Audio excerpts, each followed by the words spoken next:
Good morning, everybody. Uneducated Economist here. So, how many times have I said it? Cash is king.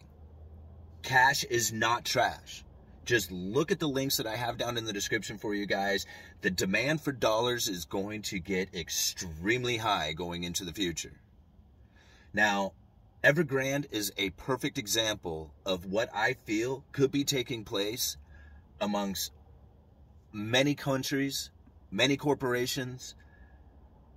There is going to be a demand for dollars that is going to be so extreme, it's going to blow people away.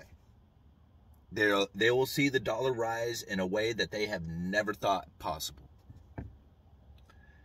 And I know that's hard to wrap your head around, considering how much push for an inflation scenario that has been just running rampant everywhere, amongst everybody. But you look at what's taken place with some of these nations out there and the amount of debt that they have taken out in US dollars. This is the problem with Evergrande. Now, Evergrande has hundreds of billions of dollars in debt. And a very small portion of that is in US dollar denominated debt. However, that small portion of US dollar denominated debt is the one key thing that everybody is looking at. And that if that debt doesn't get paid, it is going to set precedent amongst the rest of the industry. It is so hard to understand that. I mean, it took me a while to say, why is it that this handful of bonds, these just, really it's a small amount comparatively to the outstanding debt that they have as far as Evergrande goes. But it is so scrutinized that if that particular debt doesn't get paid, that's going to signal throughout the rest of the markets that there's a problem. It is the premium when it comes to their debt.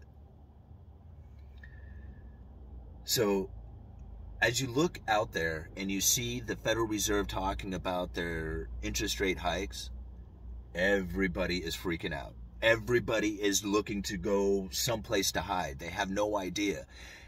And right now, the cash ETFs are red hot. Everybody's getting into them. Everybody's getting ready for an interest rate hike. Everybody is. And I just have this, I've been saying it too, I just have this feeling that the interest rates are going to, or the interest rate risings are going to correspond with an economy that is opening up. When the economy begins to open up, the inflation scenario is going to dissipate. More products are going to be flowing through the system. More services are going to be happening. There's going to be a lot more economic activity. And the prices are going to stop rising. And everybody's going to point at the Federal Reserve and say, see, it was their interest rate hikes that did it. Even though it's happening at the exact same time that they open up the economy. I mean, even my own state says at the end of March 31st, they're going to lift the mask mandate. I mean, everybody's been wearing masks so long now that it's like we all shook our heads saying, yeah, right. Like, none of us actually believe it until we see it. Because we're all sick of it. Nobody wants to be wearing the masks anymore.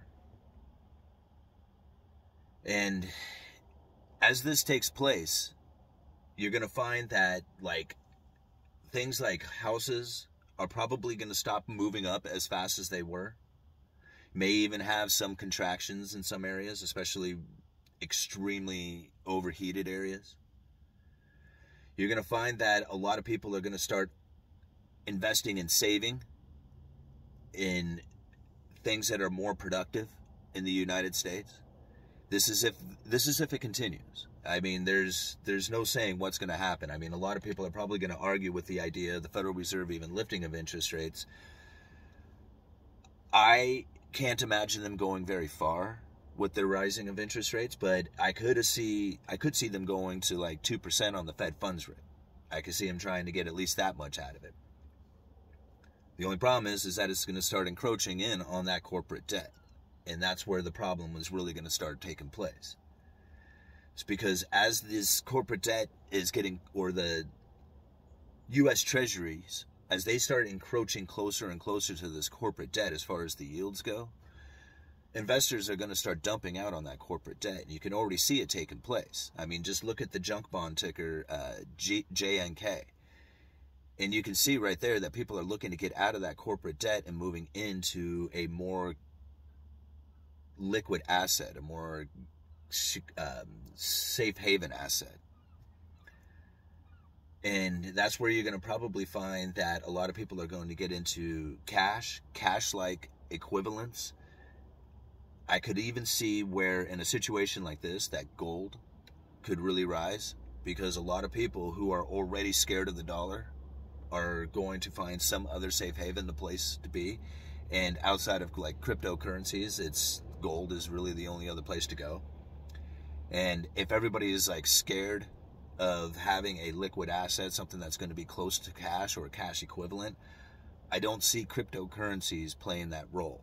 However, I do see where cryptocurrencies could really take some serious volatility during this time, as people are looking for a place to park money. And if it ever catches on that cryptocurrencies is the place to be, then you could really see a lot of money pouring into that, into that market.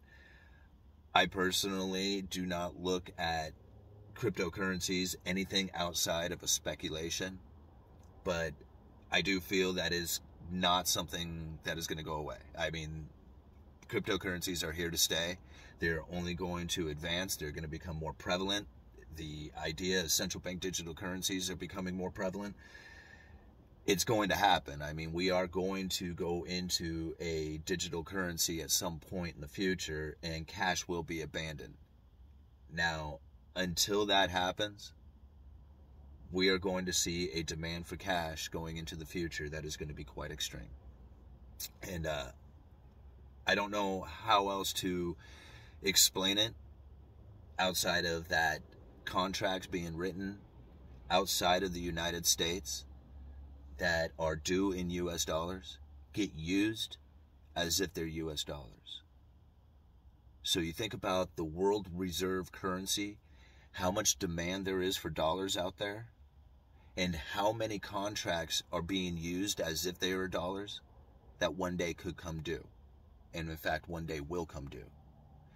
And if people get into a point where they do want to get out of the dollar, they have to fulfill those contracts first, which means that there is going to be a huge demand for dollars just before it dies. It's like, I don't know, kind of like when a two-cycle engine runs out of fuel.